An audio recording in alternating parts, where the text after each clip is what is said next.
Matt, another point on the board on the road. What's your assessment of that performance? Game of two halves. I thought first half we did well, even though we let Birmingham sort of grow into the game in the last 5 to 10 minutes.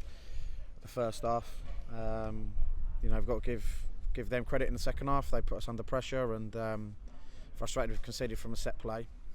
I just felt today our decision making in the final third let us down.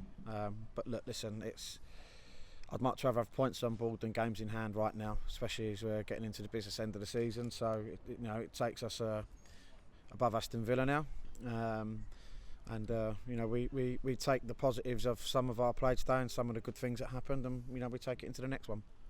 You asked your team to start well today, and they did just that. Almost like they flipped the performance from the week before. Yeah, that's what I said after the game actually. But listen, you always expected a reaction from Birmingham, and one thing that we've said all week is that they won't give up on anything.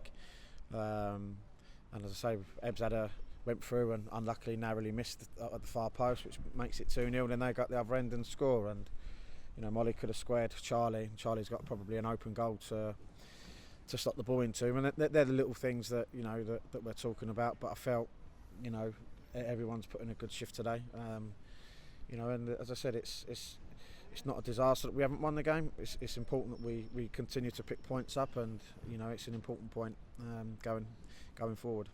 4 games left to play now in the season in the league, and it's just about kind of carrying that momentum and getting back in that W column.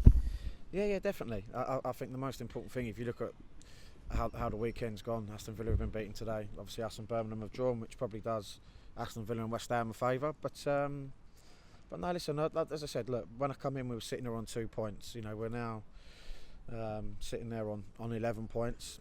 And we've worked incredibly hard to get where we are. And as I said, I'd much rather have points on board rather than games, because when you're not picking points up and the games are running out, it becomes more and more difficult, and obviously the pressure becomes greater.